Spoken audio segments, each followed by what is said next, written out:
자, 여러분 반갑습니다. 지금부터 공정품질관리사 진행하게 될 정수일이라고 합니다. 반갑고요. 잠시 여러분들에게 과정 소개부터 좀 드리도록 할게요. 우선 이 과정은 여러분들께서 기업 현업에서 활용할 수 있는 공정품질관리를 어떻게 할 것이냐라는 부분에 초점이 맞춰진 과정입니다. 그래서 주요 대상으로는 여러분들이 뭐 취업 준비생들이나 또는 기업에서 지금 초급 관리자 이하, 대리급 이하라고 볼 수 있겠죠. 이런 분들에게 최적화되어 있고요.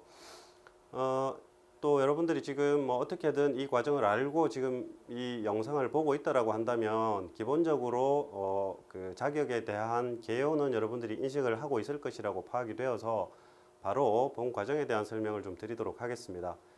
우선 여러분들이 구입하셨을 이 교재에 대해서 설명을 드리면 예문사에서 발행된 교재를 쓰시면 되고요. 2017년판으로 강의가 이루어지고 있습니다.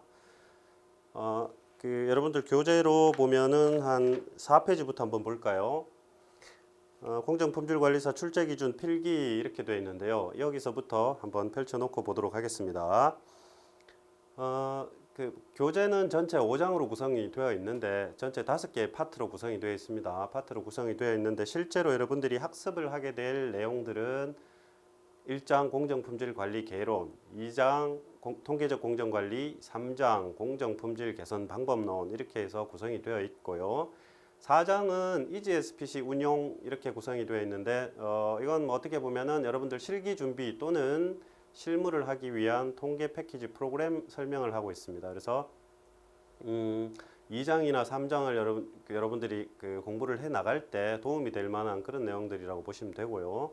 5장은 부록이에요. 부록이어서 예전에 이제 수작업으로 할 때 필요하던 여러 가지 어떤 계산과 관련되어 있는 수치표, 계수표들 이런 것들을 정리해 두었습니다. 그래서 참고하시면 될 것 같고요. 자, 그래서 여러분들이 가장 궁금해 하실 만한 내용들, 시험 준비와 관계되어서 잠시 한번 말씀을 드려보겠습니다. 조금 전에 말씀드렸듯이 1장, 2장, 3장에서 여러분들이 이제 시험을 치시게 될 텐데 1장 공정품질 관리 개론에서는 여러분들이 한 25% 정도의 비중이 있다고 생각하시면 되고요. 약입니다. 약 정확하게 25%는 아니고요. 약 25% 정도 통계적 공정관리 부분에서 약 한 50% 정도 실제로 교재 양도 한 50% 정도 됩니다. 그 다음에 3장에서 약 한 25% 정도 플러스 마이너스 한 5% 정도는 뭐 있을 수 있을 것 같고요. 주로 뭐 1, 2차 마찬가지입니다. 그래서 필기라고 해서 필기를 우리가 먼저 합격을 하시게 되면은 실기시험을 치시게 되고요.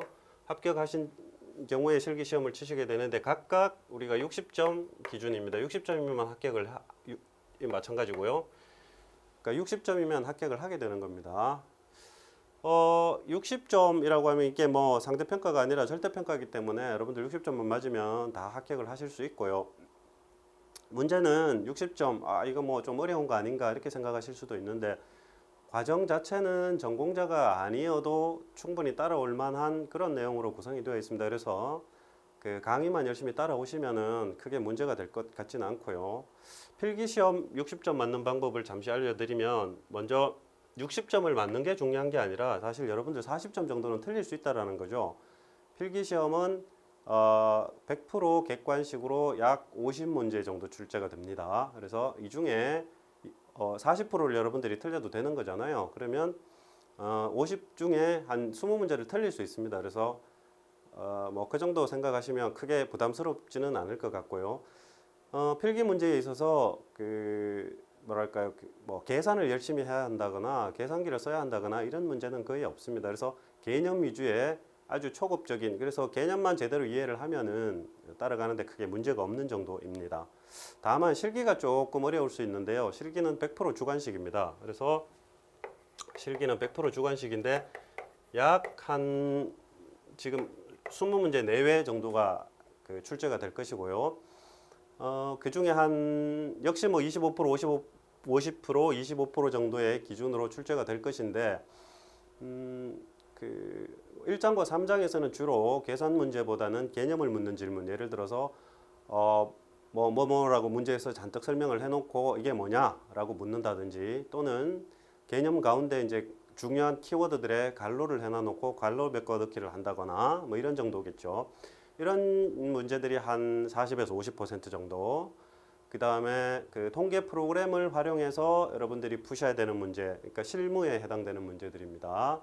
이런 문제들이 한 3, 40% 문제, 또는 단순한 계산 문제가 한 1, 20% 문제 정도 됩니다. 근데 문제는 대부분 여러분들이 실제로 이제 그 필기시험 같은 경우는 4개 중에 하나씩 고르면 되는 거지만, 실기 문제 같은 경우에는 직접 이렇게 여러분들이 그 작성을 해야 되는 문제다 보니까 이런 부분들은 조금 공부를 하셔야 되는 부분들이 있겠습니다. 그래서 교재를 따라가시다 보면은 충분히 이런 부분들은 제가 설명을 드리고요. 그때그때 각 과정에 진행할 때마다 이런 내용들에 대해서는 설명을 드리도록 하겠습니다. 그래서 4페이지, 5페이지부터 해서 8페이지까지가 여러분들이 시험을 치시게 될 그런 내용들에 관한 기준들을 쭉 설명을 하고 있습니다. 그래서 처음 보시는 분들은 이게 무슨 말인가, 뭐 굉장히 어려운 용어들도 많고요. 그렇지만 과정을 따라오시다 보면은 크게 어렵지 않습니다. 그래서 기본적으로는 지금 화면에서 보고 계시는 1장, 2장, 3장 이런 내용으로 구성이 되어 있습니다. 이렇게 하시면 되고요. 자, 그러면 우선 또 9페이지 목차를 한번 보시죠. 목차를 한번 보시면 크게 우리가 아까 제가 5파트 정도로 구성이 되어 있다고 말씀을 드렸는데, 자, 1장에서는 어떤 내용, 파트 1에서는 어떤 내용들을 하고 파트 2에서는 어떤 내용들을 하는지, 이런 부분들도 여러분들이 미리 지금 동영상 강의를 보고 계시다고 하면 바로 이렇게 따라 들어오시지 마시고 잠시 이렇게 일시 정지라도 한번 해두셨다가 이 목차를 충분히 한번 이렇게 한번 그림을 그려 보시고, 전체적으로 이렇게 구성이 되어 있구나, 이렇게 이제 한번 접근을 하시고 따라오시는 게 좋을 것 같습니다. 그래서 1장과 3장은 주로 개념 위주가 많고요. 2장은 개념도 있고 약간 풀이 문제 이런 것들도 있습니다. 그래서 아주 간단한 여러분들이 산수 정도로 하시면 따라올 수 있습니다. 그런데 개념이 좀 생소하다 보니까 조금 힘들 수는 있겠다, 이런 생각도 들고요.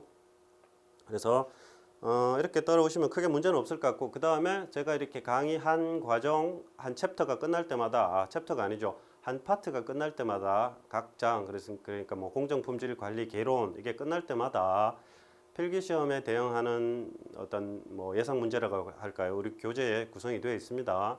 실기 문제는 우리 교재에 이렇게 따로 나타나 있지는 않지만 제가 강의를 하면서 충분히 알려드리도록 할 것이고요.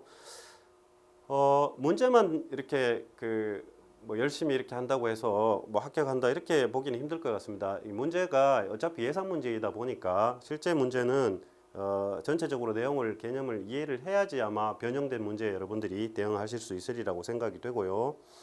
이렇게 해서 각 파트가 끝날 때마다 여러분들이 예상 문제 또는 실기 필기에 대응하는 예상 문제들에 관해서 제가 요령이라든지 어떤 문제들이 나올 거라든지 실제 사례를 가지고 여러분들하고 같이 한번 풀어보는 그런 시간들을 가질 거니까 잘 따라오시기 바라고요. 자, 그러면 시험만 합격하는 정도로 이렇게 계속 강의를 이어갈 거냐?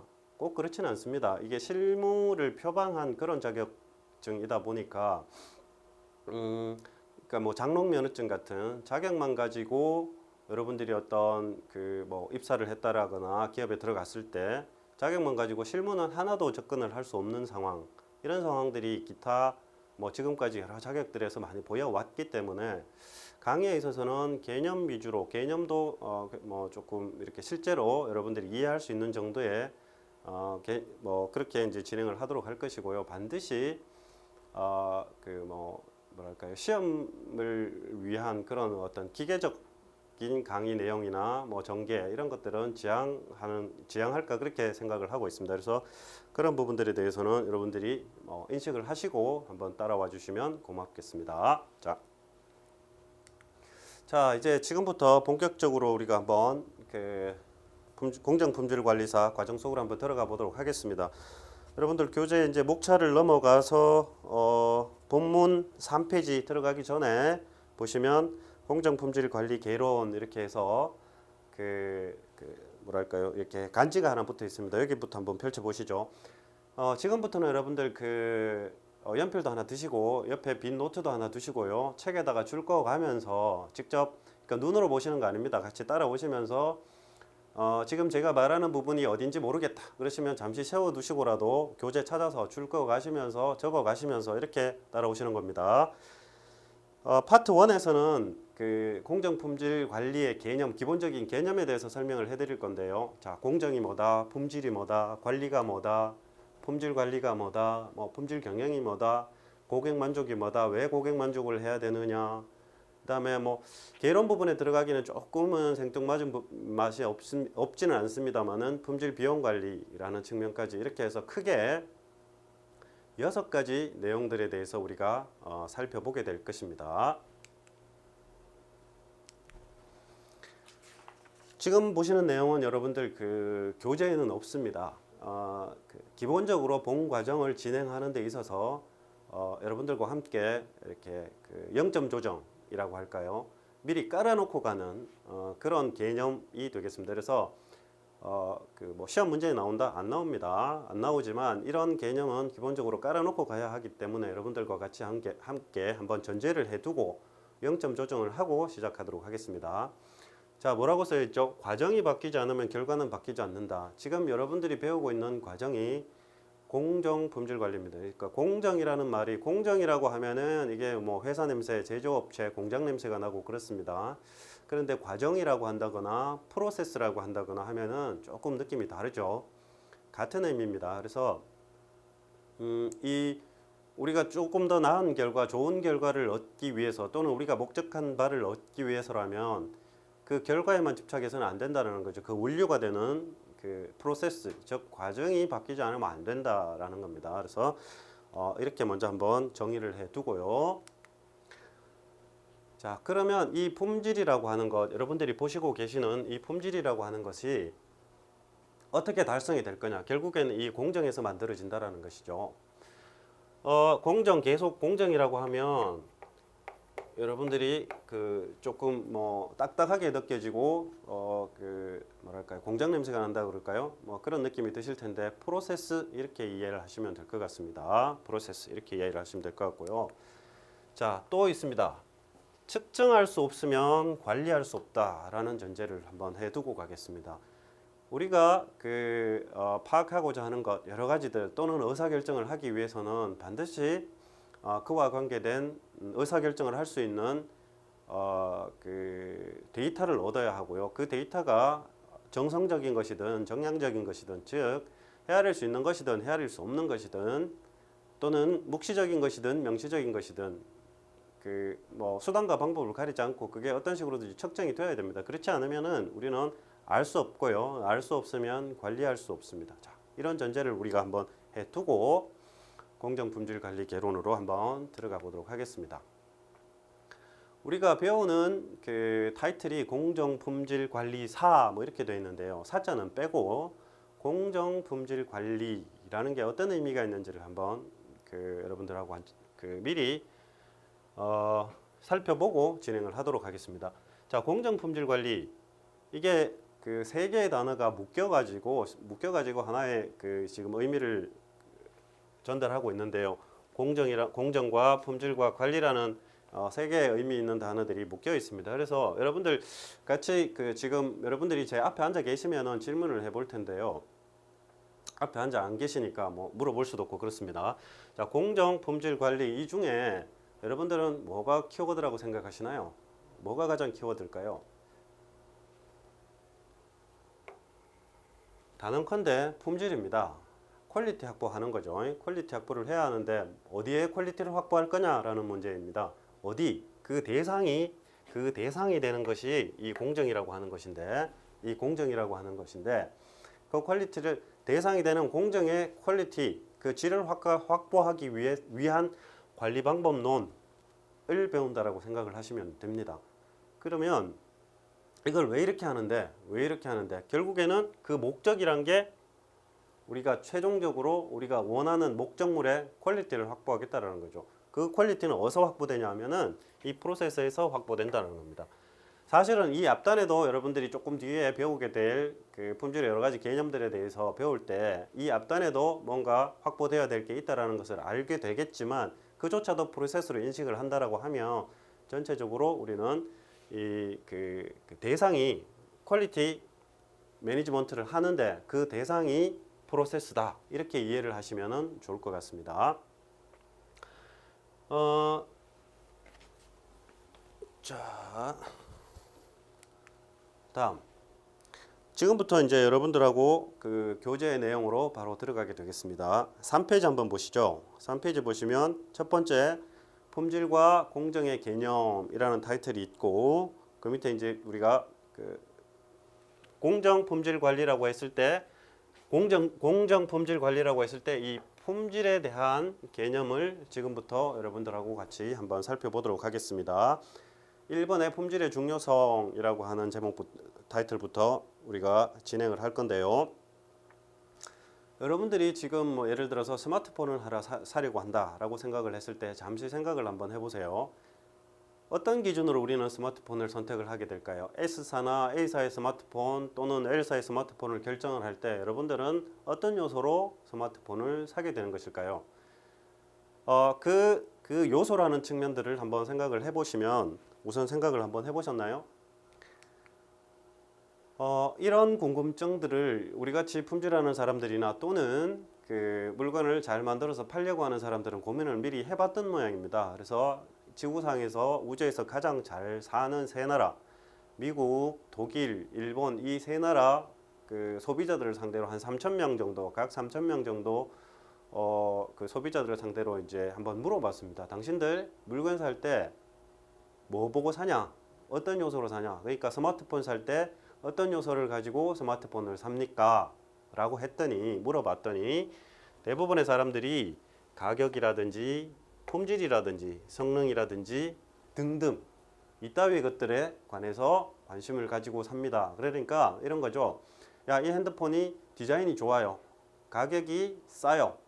또는 성능이 좋아요. 이런 의미로 이런 목적으로 또는 이런 것들 때문에 그 품질을 그 제품을 사게 되더라는 겁니다.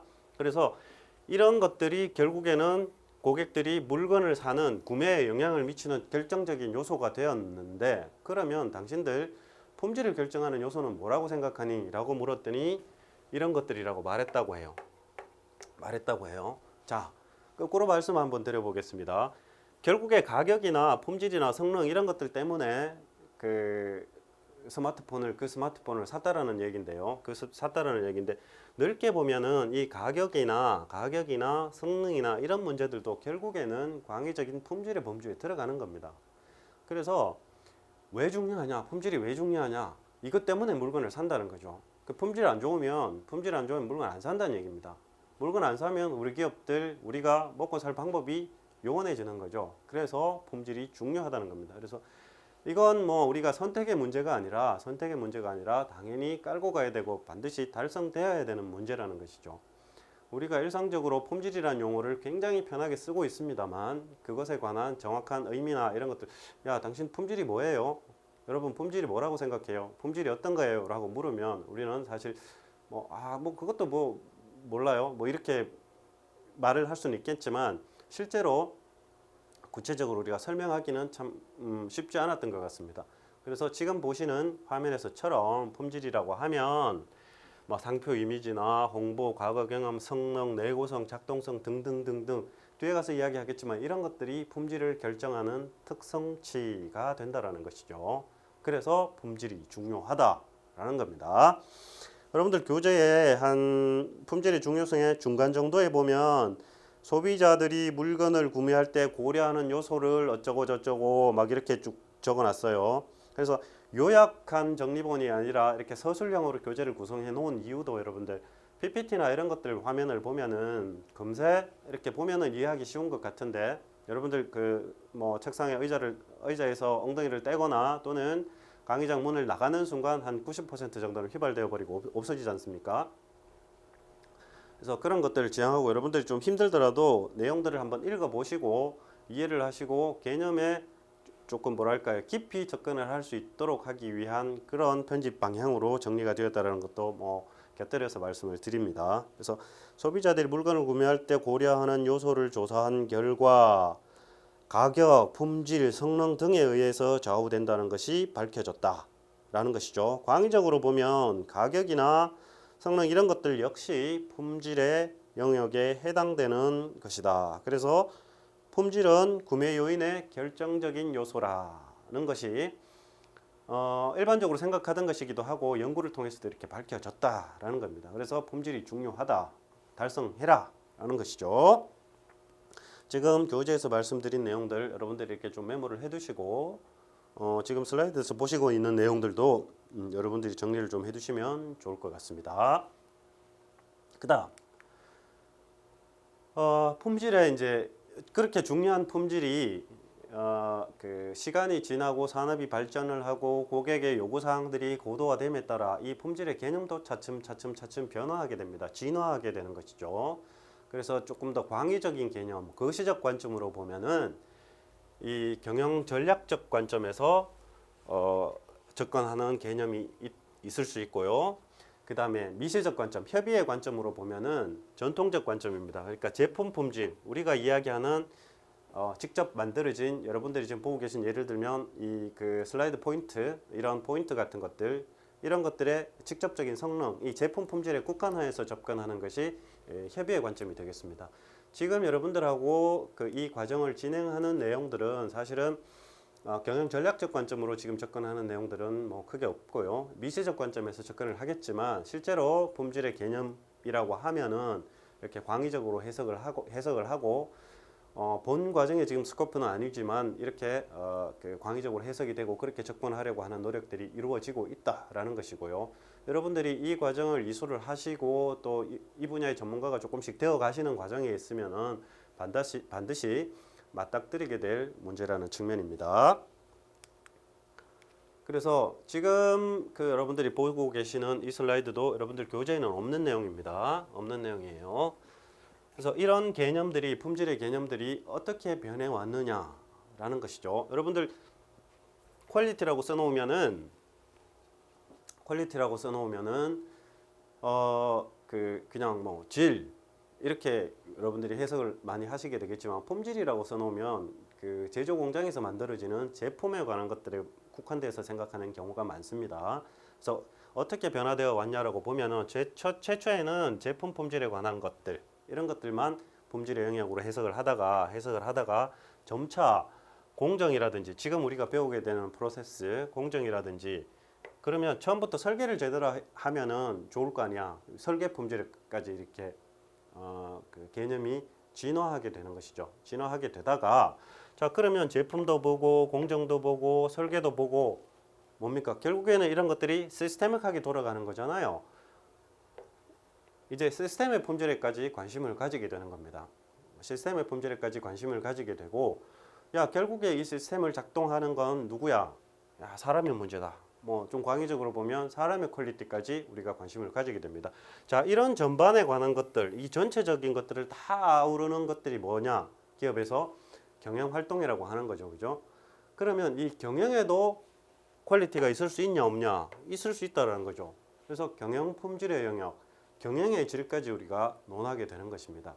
지금 우리가 배우게 되는 영역에서는 요 정도에서 영역에서 멈출 것이지만 요 정도 스코프로 우리가 진행을 하게 될 것이지만 품질의 개념들은 이렇게 진화하고 실제 제가 전공한 분야도 이 경영 품질에 관한 영역인데요. 이런 영역까지 우리가 진화를 해서 어떻게 하면 경영을 잘 할 수 있고 그렇게 하는 데 있어서 퀄리티는 어떻게 확보할 것이냐라는 방법론들이 계속 연구되고 있고 소개되고 있고 실험이 되고 있다라는 것들을 말씀드릴 수 있을 것 같습니다.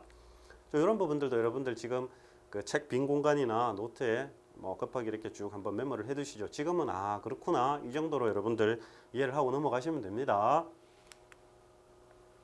그리하여 여러분들 교재 4페이지 표가 하나 있을 겁니다. 그죠? 품질에 대한 정의 이렇게 표가 하나 있을 텐데 이 표를 보는 방법 무턱대고 보면 깜깜합니다. 뭐 답답하고 그 글자만 팍팍하게 적혀 있고 모르는 사람 이름들만 잔뜩 있네요. 잔뜩 있고요. 그런 상태입니다. 그래서 슬라이드에는 지금 표가 한꺼번에 다 안 들어가서 두 개로 나누어 놨는데 여러분들 교재를 보면서 같이 한번 보죠. 첫 번째 교재 앞쪽에 보면 요 관점이라는 거 있잖아요. 그죠? 요거 위주로 한번 봅니다. 제가 그 품질의 개념이 이렇게 산업이 발전하고 소비자들, 고객들 요구사항이 진화함에 따라서 발전해왔다라고 말씀을 드렸는데 어떻게 발전을 해왔냐 하면은 생산자 관점에서 소비자 관점으로 진화하더니 결국에는 사회적 관점으로까지 진화를 하더라라는 겁니다. 그래서 여러분들 교재에 보시면은 그렇게 정리가 되어 있죠, 그죠? 생산자 관점, 소비자 관점, 사회적 관점 이렇게 정리가 되어 있습니다. 자, 생산자 관점이라고 하는 거 언제냐 하면은 산업화 초기 단계, 그러니까 그 수요가 월등히 클 때, 공급이 수요를 못 따라갈 때 이럴 때입니다. 이럴 때는 그 생산자들이 제품을 만들어서 공급하는 사람들이 그 소비자 신경 쓸 여가가 없는 거죠. 어떻게 하면 빨리 많이 만들까? 이게 관심사항이었습니다. 만드는 대로 다 팔릴 때니까요. 이때 유명한 학자 중에 한 사람이 크로스비라는 사람이에요. 지금 다 설명을 드리진 않을 겁니다. 그래서 지금 제가 설명을 드리는 사람의 이름, 그 다음에 그 내용, 핵심 키워드들을 제가 말씀을 드릴 텐데 그것만 위주로 여러분들이 관심 있게 보시면 돼요. 뭐 실기 문제에도 이렇게 나올 수가 있고요. 실기 문제에도 나올 수 있고 필기 문제에는 반드시 나오는 문제입니다. 지금 그리고 제가 이렇게 말씀드리는 이런 사람들은 품질계의 그루, 그러니까 품질계의 위인이라고 할 수 있습니다. 그래서 이 바닥에 들어온 이상 이분들이 그러면 한 분씩은 듣게 되는 이름들이기 때문에 생소하시더라도 이렇게 들어두시면 도움이 되실 것 같습니다. 그래서 그러니까 이 초기에 크로스비라는 품질학자가 요구 조건에 대한 일치성이라고 품질에 대해서 정의를 했단 말이죠. 품질을 정의를 할 때 지금 여러분들 교재에서 보시는 표에서 보시는 바와 같이 품질의 정의가 똑같은 품질이라는 퀄리티라는 어떤 단어를 두고 개념 정의를 이렇게 다르게 할 수도 있다라는 겁니다. 계속 진화를 해왔다는 얘기입니다. 변화를 했다라는 것이죠.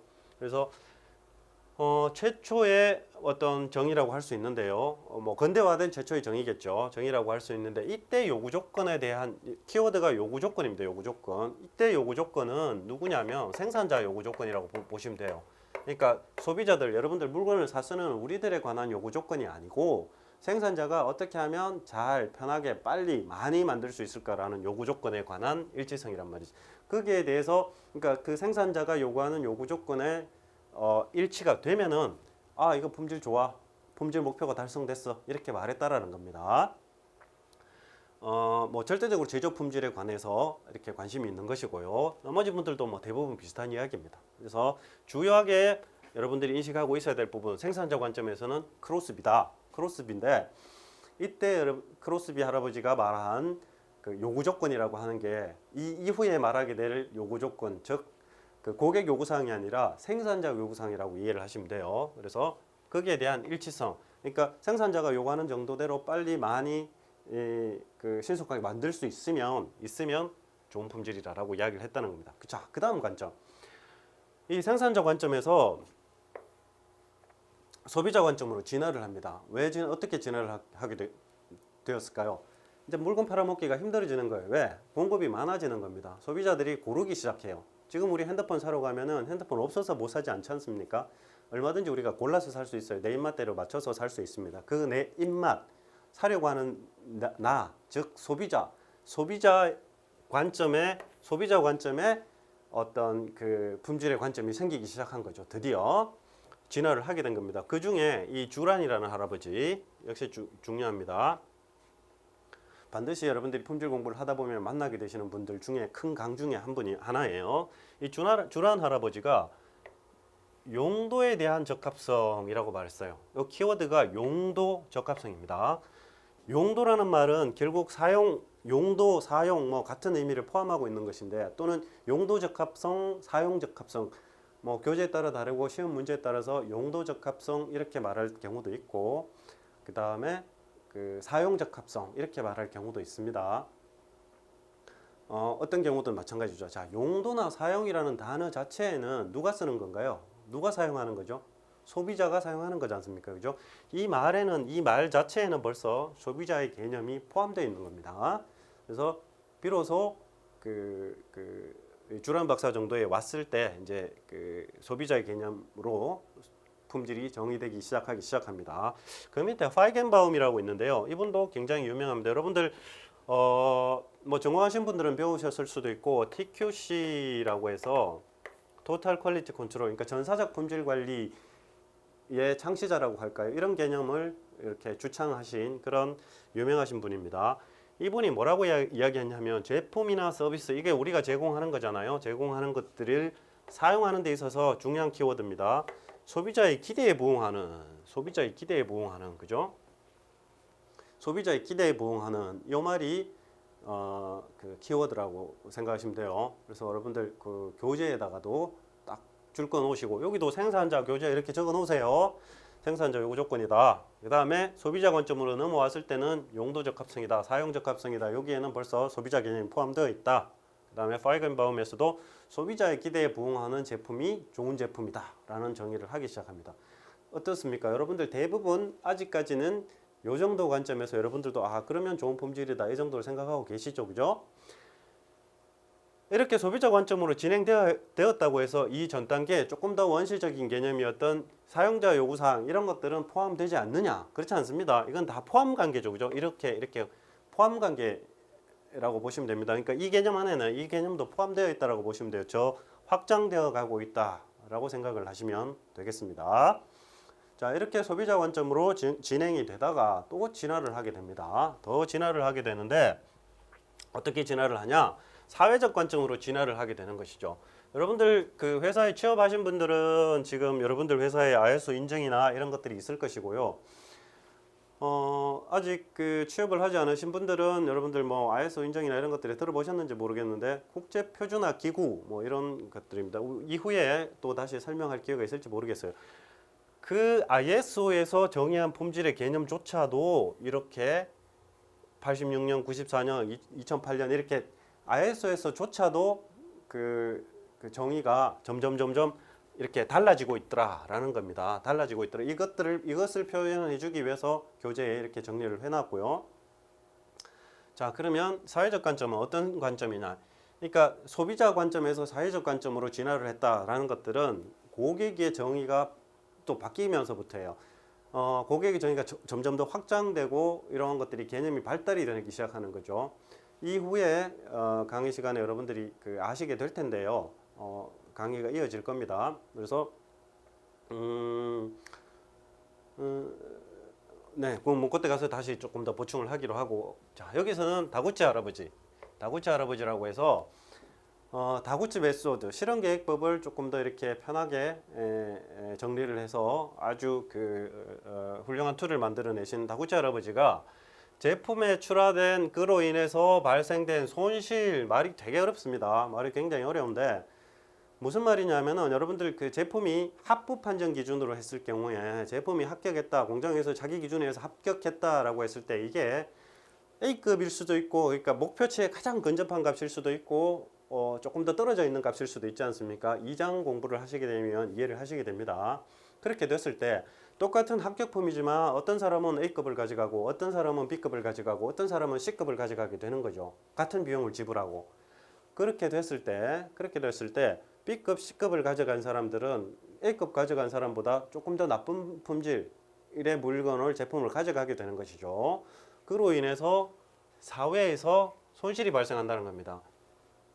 손실이 발생한다는 것이에요. 그래서 시험 대응용으로는 여러분들도 중요한 그냥 손실, 사회에서 발생되는 손실, 이게 키워드고요. 그 2장에서 이 다구치 할아버지의 개념은 다시 한번 더 상세하게 설명을 드리도록 하겠습니다. 자, 그 다음 ISO 요구사항입니다. 전체 다 지금 뭐 설명드릴 필요는 없을 것 같고요. 마지막에 한번 보시죠. 고유 특성의 집합이 요구사항을 충족시켜 주는 정도다. 근데 이 요구사항은 명시적이거나 묵시적인 것들도 포함되어야 된다. 그러니까 고객이 원하건 원하지 않건 반드시 있어야 될 만하다 싶으면 그 요구사항을 충족시켜 주는 정도, 그 고유의 특성이 어떤 겁니다. 고유의 특성이 성능이라든지 치수라든지 디자인이라든지 가격이라든지 이런 것들을 말합니다. 뒤에 우리가 본문에서 또 배우게 되겠지만 고유 특성을 다른 말로 품질 특성 이렇게 말하기도 하고요. 기술 특성 이렇게 말하기도 합니다. 적용되는 거에 따라서 조금 다르긴 하지만 아무튼 그 품질을 결정하는 어떤 특성치, 특성값 그게 요구사항을 충족시켜 줘야 된다는 거죠. 누구 요구사항이냐면 이때는 고객, 소비자도 아닙니다. 고객. 좀 다르게 이야기하면 들어보셨는지 모르겠습니다. 여러분들 이해관계자 그것도 뒤에 가서 조금 더 자세하게 설명을 드리도록 하겠습니다. 이해관계자들의 요구사항을 충족시켜 줘야 된다는 거죠. 예를 들면 이런 겁니다. 우리가 자동차 급발진 사고 같은 거 있잖아요. 이런 것들이 우리가 그 고객들이 그렇게 명확하게 알고 있지 못합니다. 그러니까 성능이 좋았으면 좋겠어요. 뭐 안전했으면 좋겠어요. 이 정도 요구사항이 있을 텐데 이게 급발진 사고라는 게 있으면 안 되는 거잖아요. 그죠? 있으면 안 되는 이런 묵시적인 요구. 내가 딱 꼭 이렇게 했으면 이렇게 만들어줘 라고 이렇게 그 명시적으로 요구를 하지 않더라도 당연히 필요하다고 생각되는 묵시적인 요구까지도 만족시켜 줘야 된다는 겁니다. 누구한테? 고객뿐만 아니라 이해관계자들이라고 하면 누구냐면 내부 고객, 외부 고객 이후에 또 배우실 겁니다. 또 뭐 협력업체, 공급자, 은행, 지역사회, 뭐 주주, 뭐 환경단체, NGO 뭐 다 마찬가지입니다. 그러니까 우리 제품을 생산하는데 관계되는 모든 사람들, 이해관계가 있는 사람들, 나하고 이해관계가 있는 사람들이 누구냐? 여기서 제가 늘 나라고 할 때 나라고 하면 공급자, 즉 제조자, 이 공정품질관리의 주체가 되는 겁니다. 그래서 이 나와 이해관계가 있는 모든 사람들이 되는 것이죠. 이렇게 해서 그 품질의 개념이 이렇게 진화되옵니다. 그러니까 뭐 최초에 다시 한번 볼까요? 품질이 뭐야? 라고 하면은 요구조건, 즉 생산자 요구조건에 대해서 일치하기만 하면 돼. 그러다가 발전을 하게 되죠. 야, 그게 아니라 고객이 쓰는데 적정해야 돼. 고객이 쓰는데 적정해야 돼. 즉 소비자 기대에 부응하는 정도의 어느 정도 그게 부응하느냐 이에 따라서 품질을 정의할 수 있을 거야. 라게 이제 그 진화를 하다가 결국에 현재까지 어디까지 왔냐면은 고유한 특성, 뭐 예를 들어 성능이라든지 디자인이라든지 가격이라든지 이런 특성들이 전체 고객, 그러니까 그 물건을 사용하게 될 나를 포함해서 이해관계자 전체를 충족시켜주는 정도가 품질이다라는 정도까지 개념이 발전하고 있다라는 것입니다. 자, 마지막으로 이런 것들을 총괄해서 그러면 고유 특성이 어떤 영역으로 포함되느냐라고 보면 가빈 할아버지, 이것도 중요합니다, 여러분들. 외울 필요는 없지만 눈으로는 익혀 두시고요. 혹시 뭐 실무 시험에 2차 시험에 이 가빈 할아버지가 말한 품질의 범주 8가지 가운데 몇 가지 이상을 쓰라라든지 이런 질문이 나올 수 있습니다. 그래서 성능이라든지 특징, 신뢰성, 적합성, 내구성, 서비스 가능성, 기호, 인지도 이런 것까지 8가지 팩터로 우리가 나누어서 생각해 볼 수 있겠더라라는 겁니다. 요게 품질을 결정한다라는 거죠. 요 8가지 요소들이. 그래서 이렇게 정리를 해둔 그런 가빈 할아버지 정리까지 하면서 다음 시간으로 넘어가도록 하겠습니다.